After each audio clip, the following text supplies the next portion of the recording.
Muy bien, alumnos. Vamos a empezar con esta clase que corresponde a hemovigilancia, ¿no? Hemovigilancia, lo que es reacciones adversas agudas.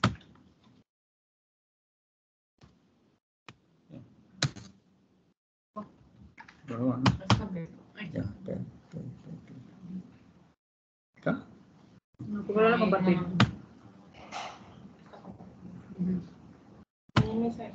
Ya está. Bien, entonces vamos a hacer esta partecita que nos corresponde, ¿no? De reacciones adversas agudas, ¿ok? Entonces, ya nosotros la clase anterior hemos hablado de generalidades, ¿no? Ya sabemos que las reacciones adversas agudas pues ocurren poco después o dentro de las 24 horas terminada la transfusión, ¿no? Ese es el tiempo de ocurrencia, mejor dicho, ¿no? Y dentro de ellas, de estas agudas, vamos a ver en primer lugar las inmunológicas. Si hay inmunológicas, vamos a hablar de las no inmunológicas. Y de entre estas inmunológicas, vamos a hablar de hemólisis intravascular. ¿Cómo es eso que ocurre esta hemólisis intravascular, la fisiopatología, etcétera? La reacción febril no hemolítica, síndrome Trali, que es muy importante que lo conozcan ustedes, reacción alérgica como una reacción simple, y lo peor, ¿no? La reacción anafiláctica. Entonces, estos puntos son muy importantes que todos nosotros tenemos que conocer, detectarlos y tratarlos, que es lo más importante. ¿Ya? Muy bien. Entonces, vamos a comenzar hablando de esta reacción hemolítica intravascular. Bueno, la incidencia puede ocurrir de 1 cada 12.000 transfusiones o de 1 cada 30.000 transfusiones, ¿no? Esa es la incidencia en promedio, es en todo el mundo. Y las fatalidades es 1 cada 100.000 o 1 cada 600.000. Lógicamente, estas fatalidades más que todo está comprendida, pues, cuando uno no actúa inmediatamente en forma adecuada, ¿cierto? Eso es importante. Esto es importante, es actuar inmediatamente, lo que estamos haciendo ahora, ¿no? Esta clase. La etiología generalmente ocurre cuando hay una incompatibilidad sanguínea ABO. Así es, por ABO. O sea, quiere decir que a un paciente O se le pone sangre A, por ejemplo, ¿no? Eso generalmente ocurre porque han habido equivocaciones, puede ser equivocaciones de grupo, equivocaciones, digamos, se han equivocado de pacientes, ¿no? Ya en la clase anterior hemos visto cómo en el mundo son los errores más frecuentes, ¿no es cierto? Y de qué manera se puede, digamos, evitarlos, ¿no? Poniendo ese famoso código de barra. Entonces ahora todo el mundo trabaja con código de barras en el laboratorio para identificar al paciente, la misma muestra, etc. Entonces eso es importantísimo que tenemos que aplicarlo. Nosotros acá en el hospital ya hemos empezado a tratar ya los pacientes. En este momento los pacientes de emergencia tienen código de barra y eso va a ir aumentando ya en general a todos los pacientes. Código de barra en el laboratorio ya hace muchos años que se está aplicando de esta manera, ¿no? Muy bien. Entonces, vamos a hablar sobre los síntomas y signos. ¿Qué cosa podemos encontrar en este tipo de reacción? Fiebre, calofrío. Miren ustedes, muy importante, la hemoglobinemia. O sea, a nivel, digamos, circulatorio, vamos a encontrar hemoglobina libre. Y también vamos a encontrar hemoglobina libre a nivel de la orina, hemoglobinuria. Son dos cosas muy importantes, ¿no? Vamos a tener dolor en espalda y sitio de la infusión, hipotensión, puede haber hemorragia o sangramiento por el sitio de la venipunción, podemos tener oliguria, falla renal, C y D.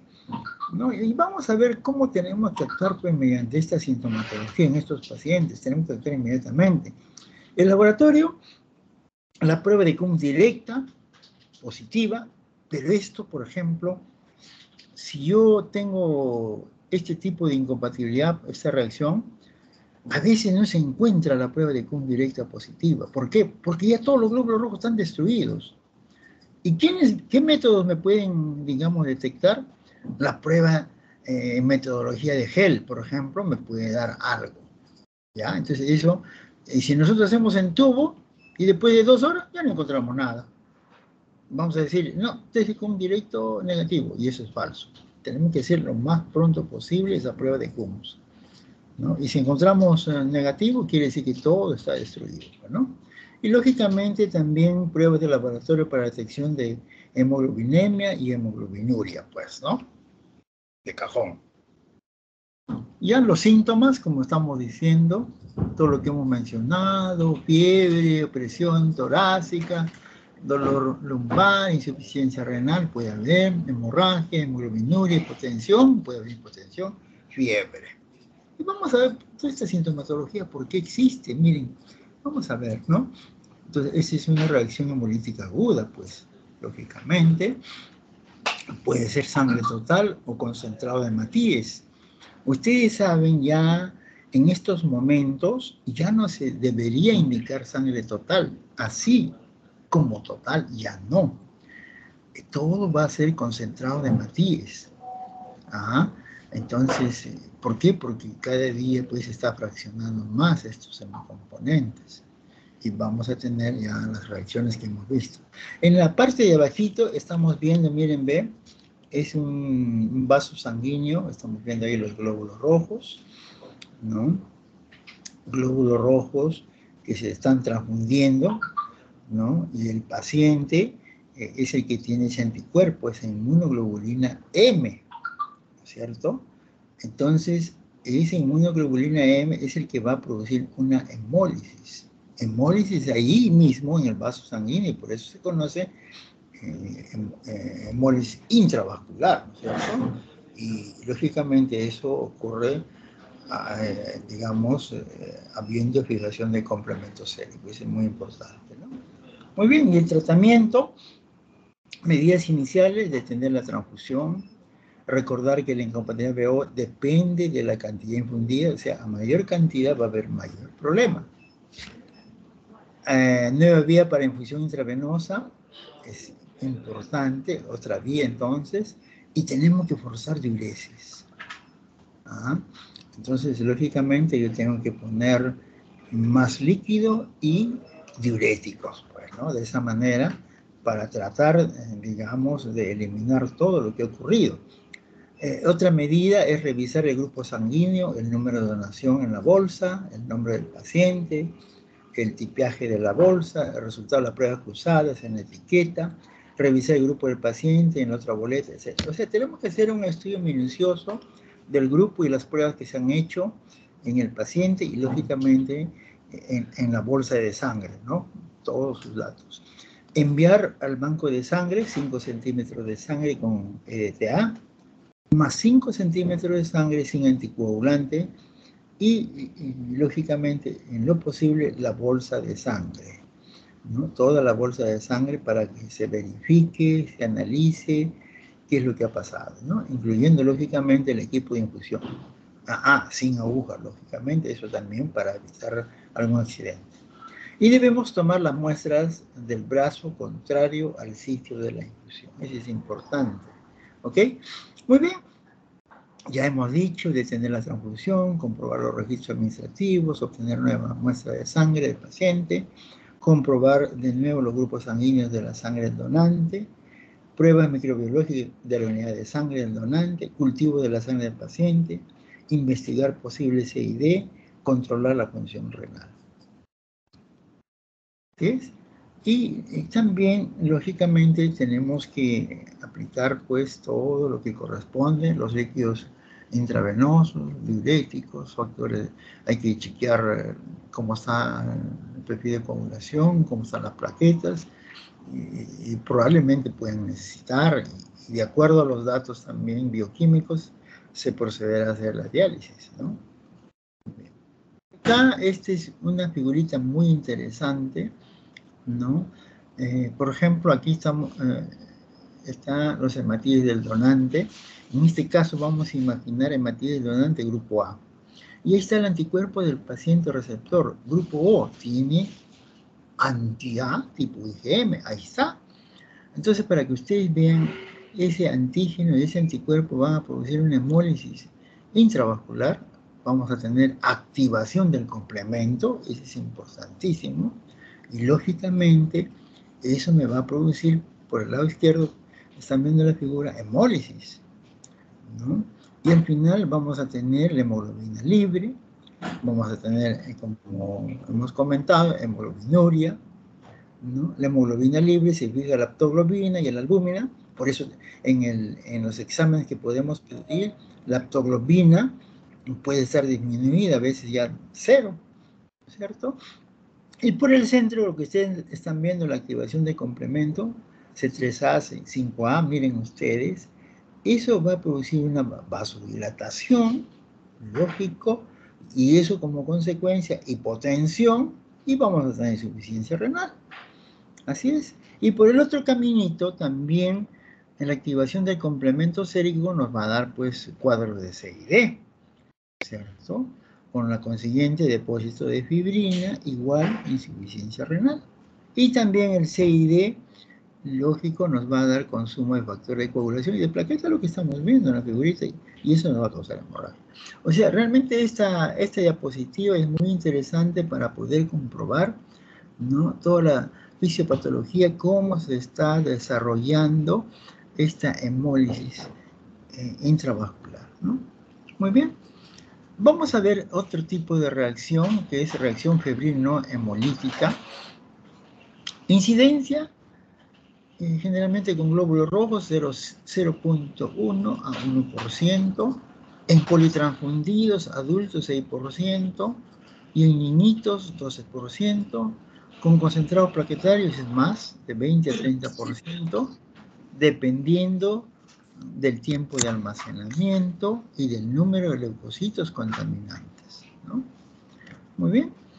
La etiología, ya sabemos que son anticuerpos contra leucocitos del donante, ¿no? Esto también es importante conocerlo porque vamos a tener presente la acumulación de citoquinas en la bolsa, ¿ya? Entonces, pues, ¿qué síntomas vamos a tener aquí? Síntomas y signos, ¿no es cierto? Vamos a tener temblor, hipertermia, cefalea, malestar, vómitos, ¿no? Eso es lo más común que podemos tener. Y generalmente, pues, nos va a dar hipertermia, ¿no es cierto? Es un síntoma muy común. El temblor, lógico, son cosas muy seguidas, frecuentes, que se observan en estos pacientes. En el laboratorio, bueno, podemos investigar, y eso difícilmente se puede hacer en los laboratorios, anticuerpos, antileucocitos, por un lado, investigar citoquinas, ¿no? Todas estas pruebas es un poquito difícil en nuestro medio, ¿no? Pero algo podríamos dar como señal que está ocurriendo este problema, ¿no? Y la terapéutica, ¿cómo podemos evitarlo? Bueno, podemos dar una premedicación antipirética, lo que conocemos, ¿no? Una serie de antipiréticos, por un lado, la leucodepresión, ¿no? La leucorreducción de glóbulos blancos. Eso exclusivamente es lo más importante que tenemos que hacer, ¿ya? La leucorreducción. Ese término que yo la vez pasada ya comenté con ustedes, en algunos textos todavía dicen leucorreducción o glóbulos rojos leucorreducidos o glóbulos rojos desleucocitados, ¿no? Ese término, por ejemplo, glóbulos rojos desleucocitados, ya deben borrarlo.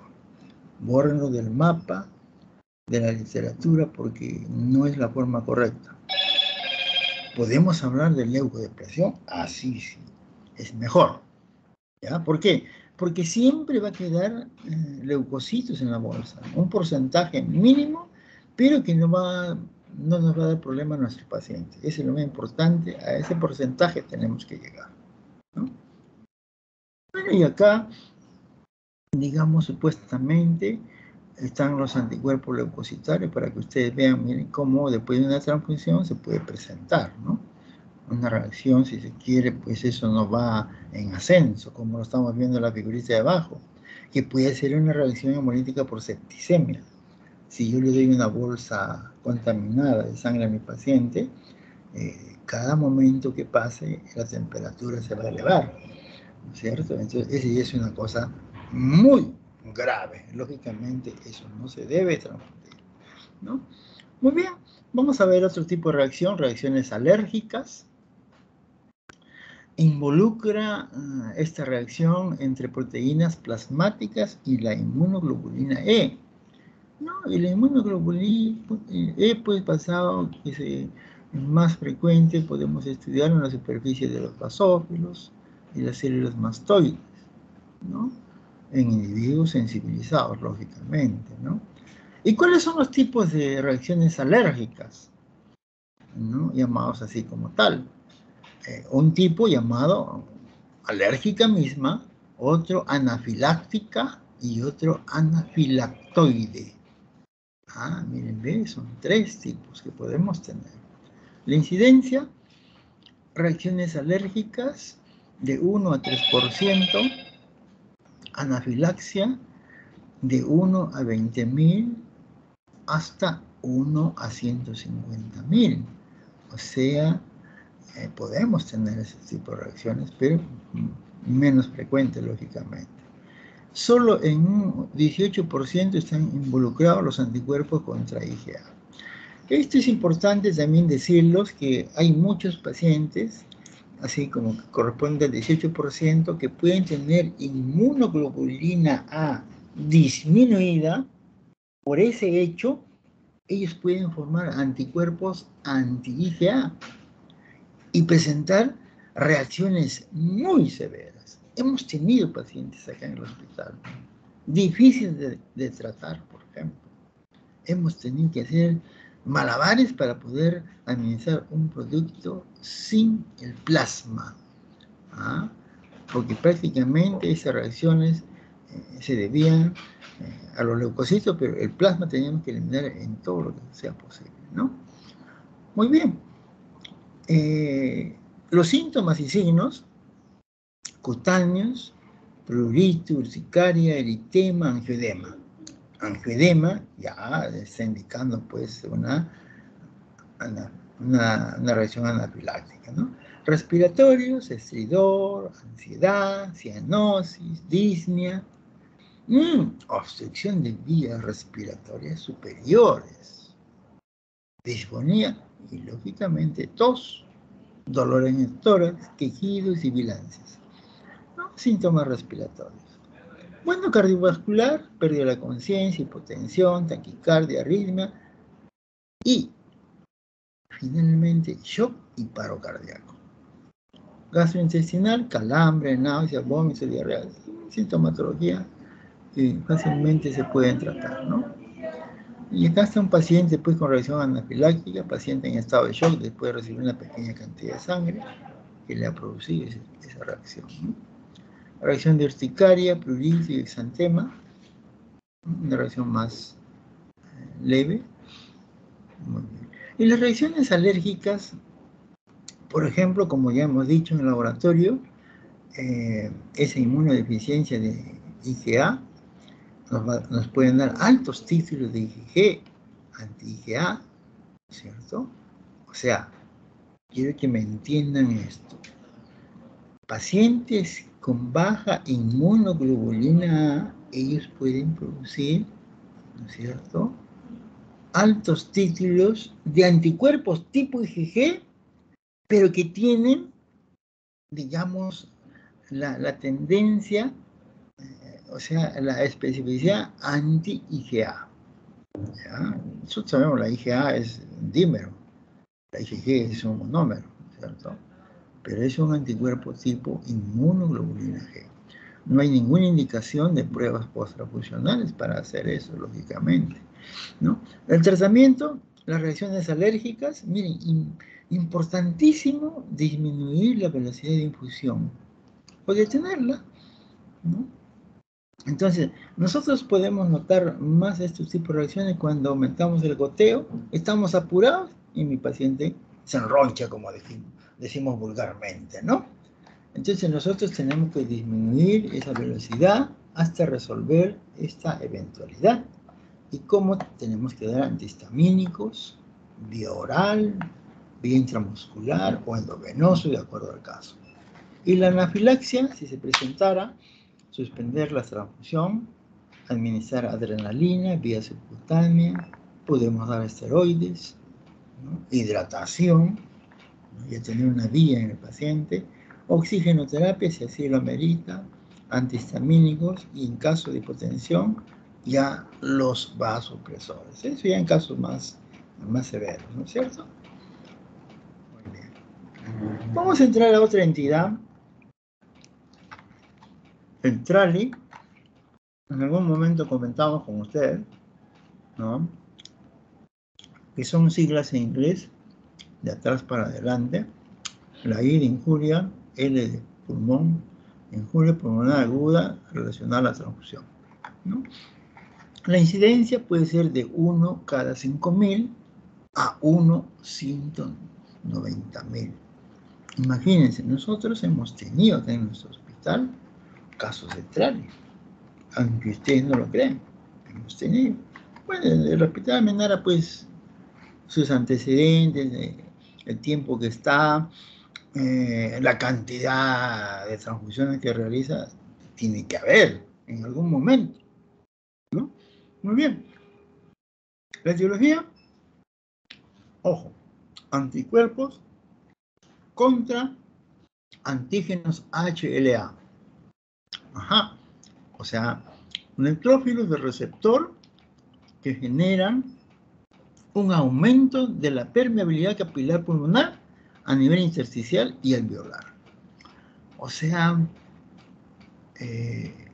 estos anticuerpos, ¿no?, contra antígenos HLA, básicamente lo tienen los donantes. Los donantes. Vamos a ver cómo podríamos evitar más adelante, ¿no? Mortalidad de 5 al 8%, especialmente por las complicaciones. Signos y síntomas: edema pulmonar bilateral, eso es lo más severo, hipoxemia severa, taquicardia, fiebre, hipotensión, cianosis, presión venosa central normal y presión en cuña pulmonar normal o baja. Son sintomatologías que puede llegar a tener nuestro paciente, ¿no? Pero muy importante, el edema pulmonar bilateral severo, ¿ya? En el laboratorio, bueno, las pruebas de gases nos van a indicar pues, hipoxemia, radiografía de tórax con infiltrado alveolar intersticial, demostración de anticuerpos linfocitotóxicos, HLA, o un anticuerpo antigranulocito en el suero del donante. Aunque ustedes no lo crean, ese es el TRALI más frecuente, pero puede haber TRALI igualito como estamos hablando, ¿no?, pero un anticuerpo en el suero de receptor.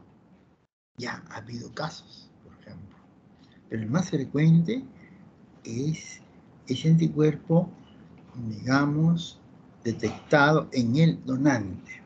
Entonces, nosotros que trabajamos en bancos de sangre, si eso se detecta, tenemos que tomar medidas, y una medida muy importante será, pues, de que, por ejemplo, pacientes donantes que vienen, que han tenido transfusiones, o mujeres gestantes, no se admiten como donantes para evitar justamente estos problemas. Podría ser una alternativa, ¿no? Bueno, acá están los infiltrados pulmonares producidos por estos anticuerpos leucocitarios, ¿no? Y vamos a ver ahora los efectos adversos agudos o llamados inmediatos no inmunológicos. Así es. Tenemos contaminación bacteriana, así es, sobrecarga de volumen, hemólisis no inmune. ¿Ya? Entonces, son estos tres tipos. Muy bien, vamos a ver contaminación bacteriana, incidencia, cultivos positivos en concentrados globulares 0.43%, concentrados plaquetarios de 0.35% a 5%, ¿no? En promedio podemos decir en el banco de sangre de 3.3%, ¿no? La reacción transfusional se va a presentar en los concentrados globulares de 1 cada 30.000 o desde 1 a 1.000.000. En los concentrados plaquetarios de 1 a 1.500 a 1 a 1.700. En plaquetas férices, 1 cada 20.000. O sea, las contaminaciones que pueden ver. Imagínense, señores, a pesar que se hace todo un sistema cerrado con una asepsia correspondiente, siempre podríamos tener. Hoy en Estados Unidos gasta mucho dinero en prevenir este problema. Se gasta una millonada en Estados Unidos, como vamos a ver más adelante en una diapositiva, ¿no? La mortalidad de los concentrados globulares, miren, 71%. En los concentrados plaquetarios, 26%. ¿No? Son cifras, digamos, cifras, porcentajes mundiales, ¿no? Síntomas y signos, cuando hay contaminación bacteriana, escalofríos, fiebre y lógicamente pues shock, ¿no? Puede haber además otros síntomas menores, náuseas, vómitos, otinia, diarrea, seide, etc. ¿Ya? Eso podemos tener. En el laboratorio el paciente en hemocultivo, ¿no? Lo que se considera necesario para el manejo de emergencia, ¿no? Y el componente, tenemos que analizar ese componente, ver su aspecto, hacer un gran cultivo, observar si hay cambios bioquímicos, determinar algunas endotoxinas, etcétera, etcétera, etcétera.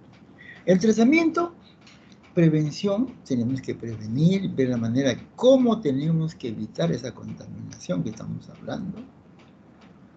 Y lógicamente antibióticos y tratamiento de anti-shock, ¿no? Eso tenemos que hacer.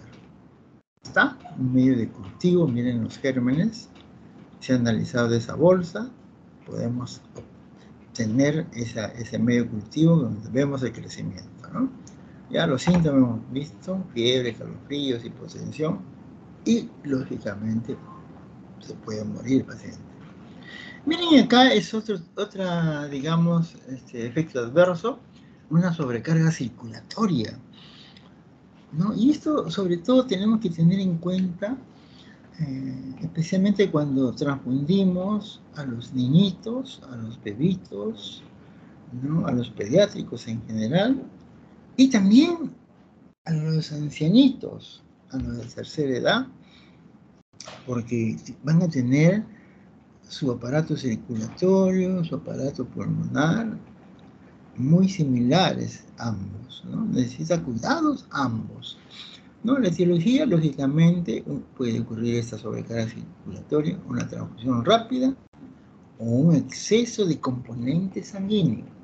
Y eso es lo que a veces nuestros pacientes no entienden. A veces el médico, no sé, se equivoca, no sé qué pasará, le pone pues un volumen exagerado y cuando uno dice que no es mucho, porque uno detecta por la falla, uy, se arma un problemón. Tenemos que ir a hablar con su médico tratante. Pero como el médico tratante ya lo indicó, cree que nosotros no, estamos dándole incompleto, ¿no? O como así viene ahorita una doctora a hacerme un lío de una plasmaferis a un rechazo crónico post-trasplantado, ¿no? Entonces, nosotros no podemos poner cifras, señores. No podemos poner números. Hacer recambio plasmático. Puedo poner 2, 3, 4, 5, 6, 20. Cada paciente es característico de él, ¿no? Pero no me puede decir, doctor, son 6. Se ha quedado en 6. Yo le he dicho, tráigame pues los datos que dice 6. Y yo le hago más también, ¿no? Y se mete a ese lío. Le estoy diciendo que está en clase y todavía insiste. ¿Ya? Esos son maquiaveses, pues. Ajá. Le estoy diciendo, estoy en clase con los alumnos y sí, es lo que ha pasado. Yo le pido disculpas a usted, ¿sabes? Discúlpeme este mal momento para usted y para mí, lógicamente, ¿no? Entonces, esta sobrecarga circulatoria, bueno, ya la etiología ya hemos comentado, transfusión rápida o exceso de componentes sanguíneos, hay que tener mucho cuidado. Por ejemplo, acá los pacientes adultos que antes se transfundían, en un turno que es de ese lapso de 6 horas, solamente ponemos un componente, globular, por ejemplo. A veces la gente pues insiste, no, póngale 2 para no venir mañana. No. El poner 2 en ese lapso de 6 horas nos puede provocar esto que estamos viendo, sobrecarga circulatoria, ¿no? Entonces hay que, esa transfusión rápida, como dice acá, no podemos hacerlo. Y a veces el paciente no entiende, pues. Como ven que el goteo es gotita, gotita, cree que gotita, gotita, pues no. Una vez un viejito estaba cerca la llavecita, se abrió, pues, ¿no? ¿Qué? Gotita, gotita, abrió todo. Y de pronto ya había acabado su sangre. No sé en qué tiempo acabó. Y nosotros nos sorprendimos, ¿qué tan rápido? Y bueno, el viejito se fue. Llegó a su casa, media vuelta al hospital de emergencia. Se sentía ahogar, edema de pulmón. Entonces, esa cosa hay que tener mucho cuidado, ¿no? Cuando tengamos así un viejito hay que poner la llave lejos porque no alcance. Especialmente que los ancianitos porque quieren irse rápido, ¿no? Los síntomas y signos, bueno, ya hemos dicho, simia, disnea y ortornea, ya sabemos esa posición de ortornea, ¿no es cierto? Cianosis, taquicardia, hipertensión arterial, edema pulmonar, arritmia cardíaca podemos tener. Los casos severos, cefalea intensa, puede haber convulsiones, hemorragia cerebral, sobre todo en pacientes con anemia crónica, cuando la hemoglobina es menos de 4 gramos, ¿no? Son algunas cosas importantes que podemos mencionar.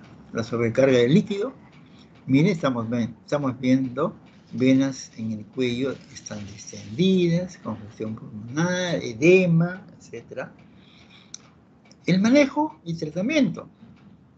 Suspender la transfusión o disminuir el goteo. Dar oxigenoterapia. Reducir el volumen de plasma con diuréticos. Buena alternativa. Colocar al paciente en posición de sentado o esa posición de ortopnea que hemos mencionado, ¿no es cierto? Si los síntomas continúan, repetir el uso de diuréticos o finalmente pues tenemos que hacer una flebotomía, sacar algo de sangre, etc. ¿No? Algunas indicaciones que podemos tomar para nuestro paciente. Y acá miren ustedes la hemólisis no inmune, pseudohemolíticas, ¿no? Lo que puede ocurrir. ¿Cuándo puede ocurrir eso? En una inyección a presión excesiva. Ajá. Una inyección con aguja demasiado fina. También. O un sobrecalentamiento de los glóbulos rojos del donante que vamos a transfundir, ¿no? Si bien es cierto, podemos tener... Ustedes saben que normalmente, pues, la sangre está almacenada de 2 a 6 grados centígrados. Entonces está friecita. Esas bajas temperaturas, si yo le pongo inmediatamente, eso nos va a producir reacciones en el paciente. Nos va a hacer taquicardia, arritmia, un montón de reacciones que lógicamente el paciente se va se puede volver inestable y nos complica el momento.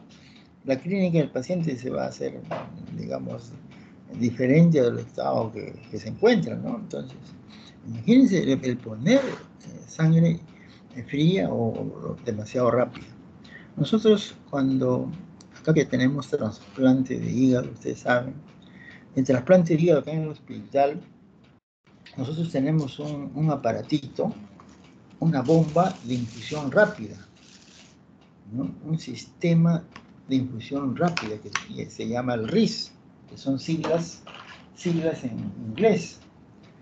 Entonces, ese aparatito en 5 minutos te puede poner 10 litros de sangre, por decirlo, ¿no? Pero esa sangre ya entra al aparato, entra pues ya con un sistema de calentamiento, digamos, de acuerdo a la temperatura del paciente, ¿no? Y se ve la manera de qué forma se va transfundiendo esa unidad. O sea, ya se busca el momento adecuado para transfundir esto, ¿no? Entonces, el trasplante de hígado, a veces hay sangramientos así, de un momento a otro, hemorragias grandes, de volúmenes grandes. Entonces, tenemos que poner de esta manera esa transfusión, si no el paciente se muere, ¿ya? Muy bien. También tenemos que tener en cuenta transfusión de glóbulos rojos con anomalías congénitas. Lógicamente, si yo tengo un donante que me va a donar con hemoglobina S, ya voy a tener un problema más del que tiene mi paciente. Entonces, son cositas especiales que tienen que ver cuando yo evalúo a mi donante, lógicamente. Congelación previa de los glóbulos rojos.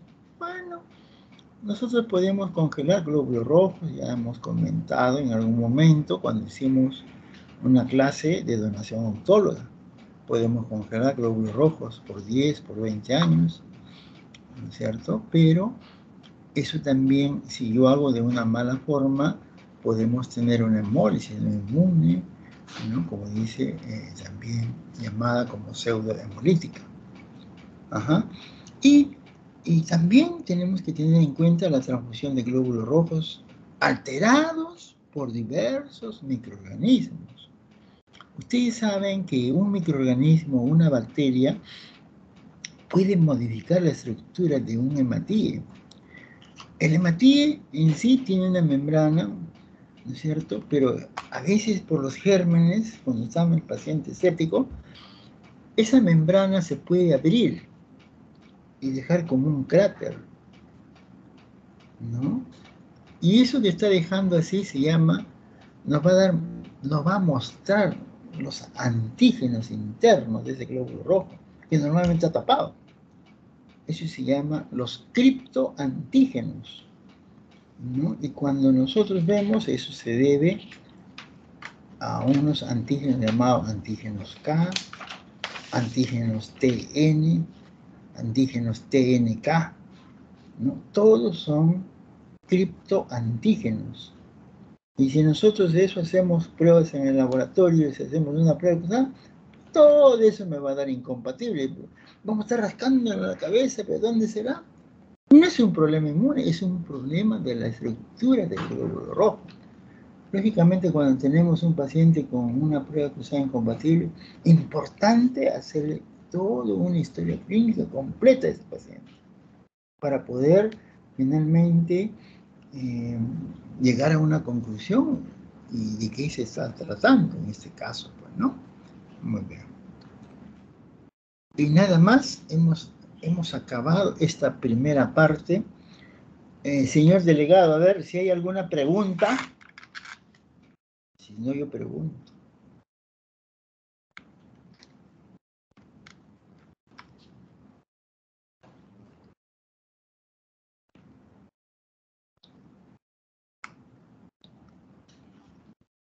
¿No hay pregunta? Creo que no, doctor, no hay preguntas. Ya. Delegado, a ver. Faltaría otra clase chiquitita, así como esta. ¿Podemos hacer a qué hora? A las 2, a las 3. Hoy día lunes es día de nosotros, ¿no es cierto? Nos corresponde, podemos terminar ya la clase definitivamente. Ustedes se van a ir, pues, que esta hemovigilancia que era de 1 hora, son 3 horas, pues, todo completo, completísimo. Ajá. Me ¿No la faltaría puede hacer, doctor, de aquí 20 minutos? O de aquí 20 minutos. Podría ser 1 hora y media mejor, porque voy a almorzar. Es que yo soy diabético y tengo que almorzar mi hora, pues. Si no me desmayo.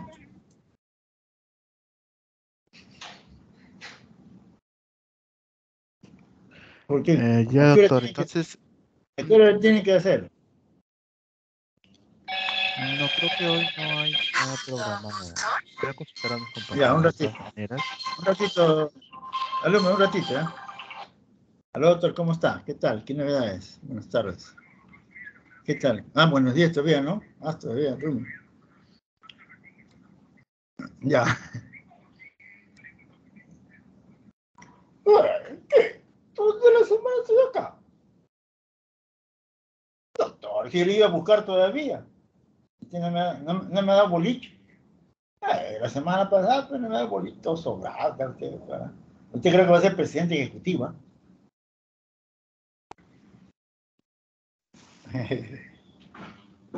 Dígame, doctorcito. Diana es de la central. Ya. Todo el apoyo pues, de nosotros, entonces ni vuelta que darle, pues, doctorcito. Doctorcito, doctorcito es compañero de la institución y todo, estamos para servir completamente, más aún todavía, doctor. Sí. No hay problema, doctorcito. No hay problema, doctor.